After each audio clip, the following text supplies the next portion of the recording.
سردار صاحب یہ بتائیے گا، جس طرح ابھی آپ نے ذکر بھی کیا کہ ظاہر ہے ان کے بغیر سیٹ اپ بھی نہیں چل سکتا، اگر اب یہ 28ویں ترمیم آنی ہے، ابھی مفروضوں کی بنیاد پر ہم بات نہیں کر سکتے، ظاہر ہے جب آئے گا ڈرافٹ تو اس پر مزید ہم کھل کر بات کر سکیں گے. اب بھی آپ کو کیا لگتا ہے، کیونکہ یہ کہا جا رہا ہے، ہم کافی زیادہ سن رہے ہیں، عوامی سطح پر بھی بات ہو رہی ہے، پھر حکومتی حلقوں میں بھی یہ بات ہو رہی ہے کہ پیپلز پارٹی کو کچھ تحفظات ہیں، اس میں اب کس حد تک آپ کو لگتا ہے کہ 28ویں ترمیم میں پیپلز پارٹی سپورٹ دے گی حکومت کو، کتنی ہو سکتی ہے؟ پیپلز پارٹی کو ٹیبل پہ بیٹھ کے ایک لاجک کے ذریعے قائل کرنا پڑے گا، اپنی بات وہ قائل کر سکے. پیپلز پارٹی بڑے کھلے دل سے کرتی ہے، آئندہ بھی کرے گی، اور 28ویں ترمیم میں جن چیزوں پہ کنسنسس ہو گیا وہاں پہ سپورٹ بھی کرے گی. 27ویں میں بھی کی، 26ویں میں بھی کی، 28ویں میں بھی کرے گی، اور کبھی نہیں چاہے گی کہ سسٹم کو ڈی سٹیبل کرے، کبھی نہیں چاہے گی کہ سسٹم کمزور ہو. کیونکہ دیکھیں نا، سچی بات ہے جو پچھلی میں ابھی بات کر رہا تھا کہ طاقتور ملکوں کی صف میں تو اللہ نے ہمیں شامل کر دیا ہے، لیکن اکانومی کے لحاظ سے تو لوگ مشکل میں ہیں نا. یہ حقیقت عمران ہے. صاحب، اب کوئی میں اگر یہاں پہ دیکھیں نا، گورنر ہاؤس میں 4 اے سی لگا کے بیٹھا ہوں اور میں کہوں کہ پورا پاکستان ٹھیک ہے، کیونکہ میں ایسے ماحول میں ہوں جہاں سارا کچھ ٹھیک ہے، پورا پاکستان ٹھیک نہیں ہے.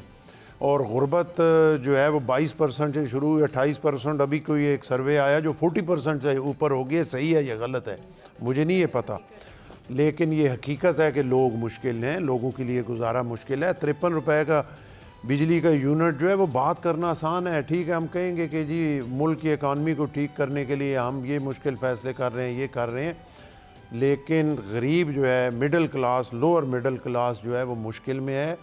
اور کوئی بھوکے کے ساتھ نہیں ہوتا. اور یہ قوم جو ہے یہ بڑی غیرت مند قوم ہے. اسے تو شہید ذوالفقار علی بھٹو نے کہا تھا کہ ہم گھاس کھا لیں گے لیکن ایٹم بم بنائیں گے. اس قوم نے گھاس کھایا اور ایٹم بم بنایا، اور آج بھی شہید ذوالفقار علی بھٹو ان کا لیڈر ہے. انہوں نے یہ نہیں کہا کہ ہم اتنے پریشان ہو گئے تھے کہ جی دیکھیں ہمیں گھاس کھانا پڑا، اور ہم گھاس کھانے سے مطلب ہے کہ ایک وقت کی مشکلیں برداشت کی.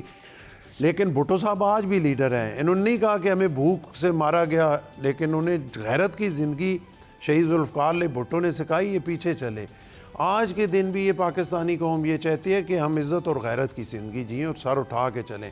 پاکستانی قوم بالکل یہ نہیں چاہتی کہ ہم کسی بھی اپنے اسلامی ملک یا IMF یا کسی کے پاس جائیں اور ہم نے جھولی پھیلائی ہو.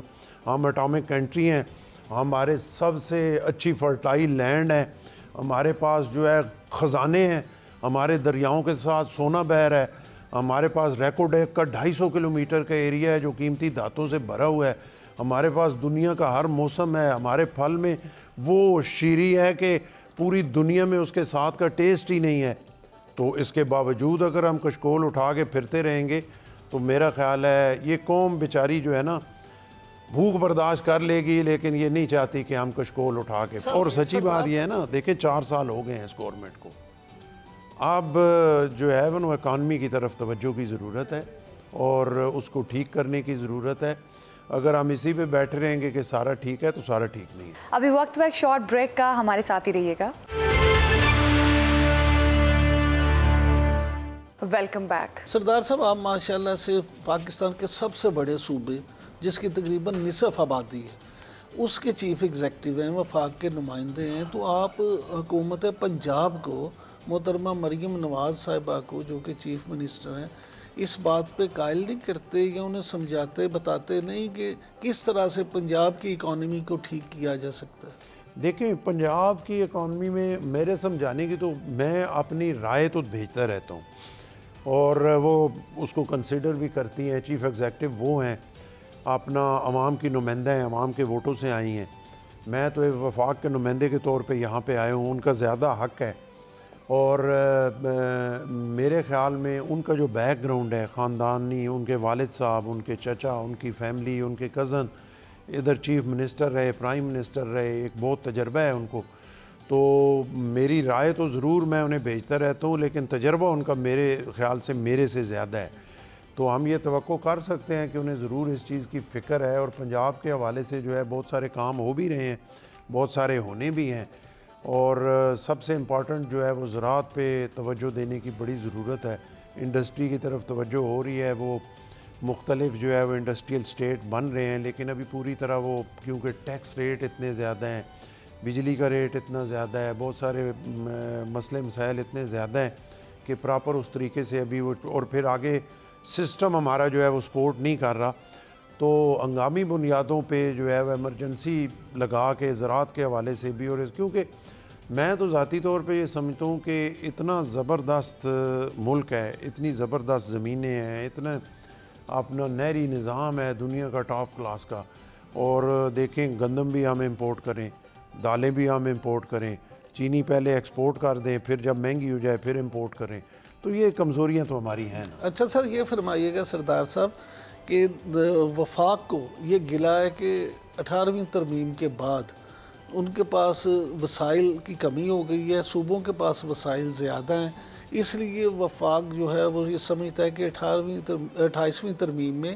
اس ایشو کو بھی جو ہے نا وہ ٹیکل کیا جائے۔ آپ کی اس کے حوالے سے کیا رائے ہے؟ کیا واقع ہی صوبوں کو پیسوں کی جو ضرورت سے زیادہ پیسے ہیں اور وفاق کو ان میں سے شیئر ملنا چاہیے؟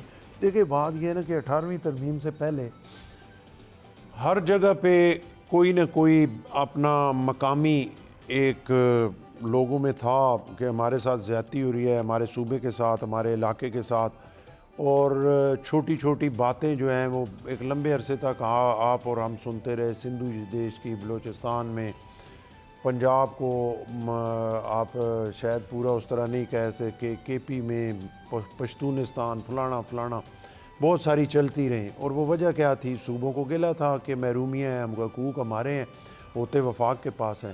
18ویں ترمیم کے بعد آپ اگر غور کریں تو وہ ساری چیزیں ختم ہو چکی ہیں، کیونکہ صوبوں کو خود مختاری دینا بڑی ضروری چیز تھی، وہ ہوئی۔